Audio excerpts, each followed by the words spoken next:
আপন মা ও চাচির সাথে যেভাবে কাজ করলাম সেটা শুনলে তোমাদের দাঁড়িয়ে যাবে। সেই দিন বিকেল বেলায় মা ধান শুকাচ্ছিল আর পাশের ঘরে চাচি কাপড় গুছাচ্ছিল। চাচার সাথে বিয়ে হয়েছে 6 মাস হল। 3 মাস আগে চাচা আবার বিদেশে চলে গেল। চাচির বয়স আমারই সমান। আমি উঠানের এক কোণায় বসেছিলাম। চাচি আমাকে দেখে হাসল। তখন আমি বুঝিনি সেই হাসির ভেতরে কতটা মায়া মিশে আছে। চাচি এসে বলল, তুমি কি শুধু বসে থাকবে? আমি বললাম, কাজ শেষ হলে হাঁটতে যাব।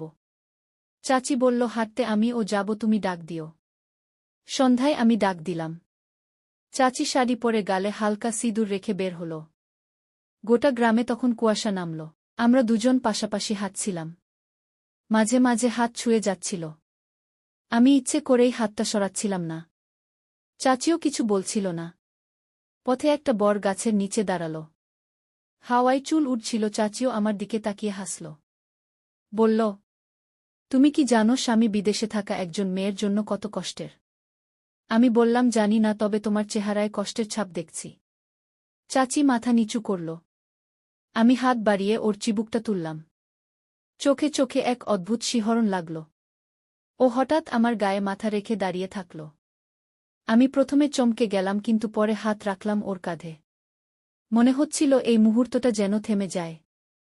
চারপাশে শুধু হাওয়ার শব্দ আর আমাদের নীরবতা। তারপর চাচি মাথা তুলল। চোখে কিছু একটা জমেছিল।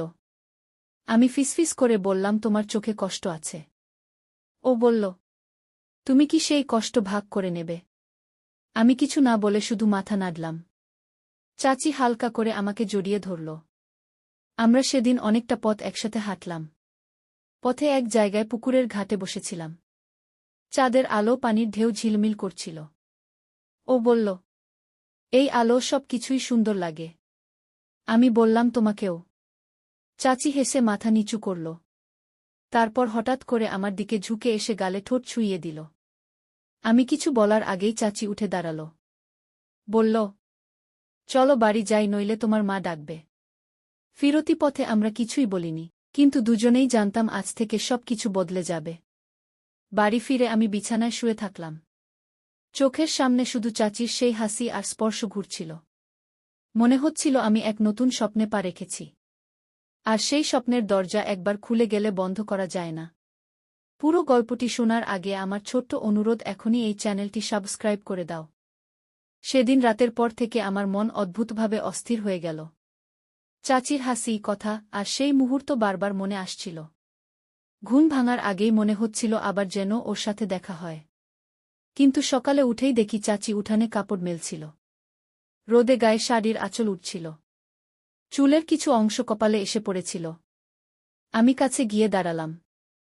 চাচি চমকে তাকালো, তারপর হেসে বলল, তুমি তো একেবারে চুপচাপ দাঁড়িয়ে আছো। আমি বললাম, তোমাকে দেখছিলাম। চাচি বলল, কি আছে আমার মধ্যে এত দেখার মতো? আমি বললাম, সব কিছুই। চাচি হেসে কাপড়ের পিন লাগাতে লাগাতে বলল, তুমি না একদম পাগল হয়ে যাচ্ছ? আমরা কথা বলতে বলতে পুকুরের দিকে গেলাম। চাচি বলল, আজ একটু গোসল করে আসি, গরম লাগছে। আমি বললাম, আমিও যাচ্ছি। ও বলল, ঠিক আছে, তবে দেরি করো না। আমি ঘরে গিয়ে গামছা নিলাম আর তাড়াতাড়ি ফিরে এলাম। পুকুরের ঘাটে এসে দেখি চাচি ইতিমধ্যেই নামতে শুরু করেছে। শাড়ি গুটিয়ে হাঁটুর উপরে তুলেছে। পায়ে পানি লাগতেই ও হেসে উঠল, ঠান্ডা ঠান্ডা লাগছে বলে। আমি নেমে গেলাম। পানি ঝাপটা মারতেই চাচি চমকে উঠল। বলল, এইভাবে বিরক্ত করো না। আমি বললাম, না করলে মজা পাবো কি করে? আমরা অনেকক্ষণ পানিতে ছিটাছিটি করলাম।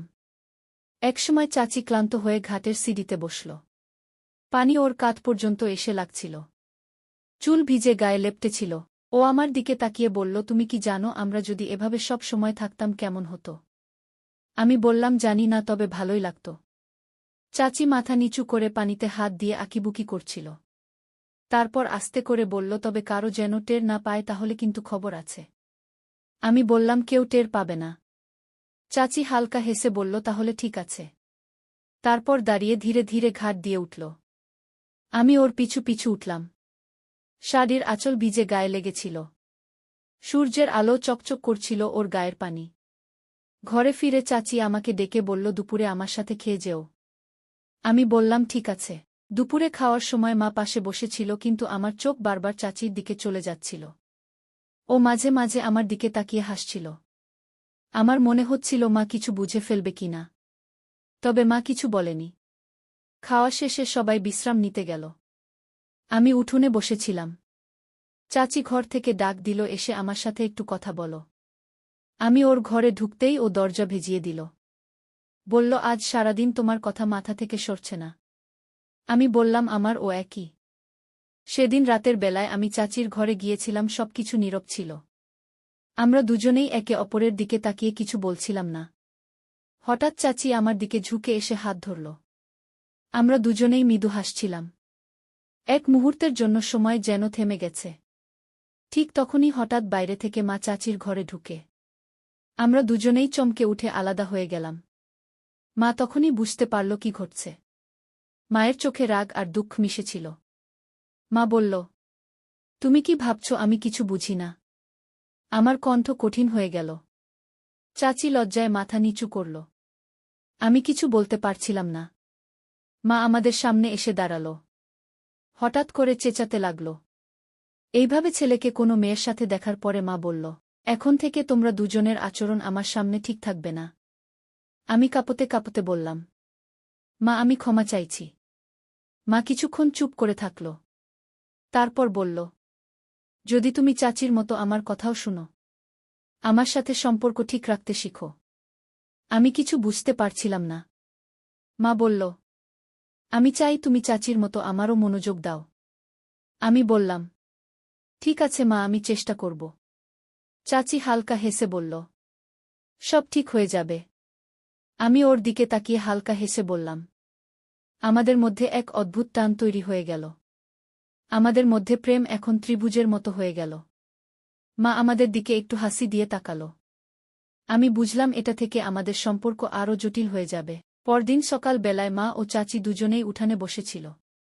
আমি আস্তে আস্তে কাছে গিয়ে বসলাম। মা বলল, আজ থেকে তোমরা দুজনেই বুঝবে। প্রতিদিনের সময় ঠিকমতো কাটাতে হবে। চাচি হেসে বলল, ঠিক আছে, আমরা মনে রাখব। আমিও হেসে মাথা নাড়লাম। দিনের বাকি সময় আমরা তিনজন একসাথে কাজ করছিলাম। চাচি মাঝে মাঝে আমার দিকে তাকিয়ে হালকা হাসি দিচ্ছিল। মা চোখে কিছু অদ্ভুত টান দেখছিল। আমি বুঝতে পারছিলাম মা ও চাচির মধ্যে কিছুটা মায়া আছে। চাচির হাত যখন আমার কাঁধে পড়ছিল, আমি হঠাৎ করেই অনুভব করলাম কেমন উত্তেজনা আমার ভেতরে আছে। মা হঠাৎ বলল, আজ রাতের খাবারের পর আমি তোমাদের আলাদা করে কথা বলবো। রাতের খাবারের পর মা আমাদের ঘরে ডেকেছিল। ও বলল, আমি চাই তুমি চাচির মতো আমার কথাও বুঝো। আমি কিছু বলতে পারলাম না। চাচি মাথা নাড়া দিয়ে সম্মতি জানাল। মা বলল, যে শর্তে তুমি চাচির সাথে প্রেম করো, আমি চাই সেই শর্তে আমার মনও ভালো থাকুক। আমি কাঁপতে কাঁপতে বললাম, ঠিক আছে মা, আমি চেষ্টা করব। চাচি হালকা হাসি দিয়ে আমার দিকে তাকাল। আমরা দুজনেই চুপচাপ বসে থাকলাম। মা কিছুক্ষণ চুপ থাকল। পরে বলল, আজ থেকে আমাদের তিনজনের সম্পর্ক এমন হবে যাতে একে অপরের অনুভূতি বোঝা যায়। আমি বললাম, ঠিক আছে মা। চাচি হেসে বলল, সব ঠিক হয়ে যাবে। রাত গভীর হয়ে আসছিল। আমি বিছানায় শুয়ে চোখ বন্ধ করে ভাবছিলাম। আমার মনে হচ্ছিল আমাদের মধ্যে এক অদ্ভুত টান তৈরি হয়েছে। চাচি ও মা দুজনের মায়া, হাসি আর ভালোবাসা আমাকে ভেতর থেকে কেঁপে তুলছে। আমি জানতাম এই সম্পর্ক আর আগের মতো থাকবে না। আমাদের ত্রিভুজ প্রেমের শুরু হল। বন্ধুরা, আজকে ছেলের গল্পের প্রথম পর্ব। দ্বিতীয় পর্বেই আসল আকর্ষণ, তাই দ্বিতীয় পর্ব দেখার আগেই এখনই যে চ্যানেলটি সাবস্ক্রাইব করে দাও আর বেল আইকনটি বাজিয়ে দাও।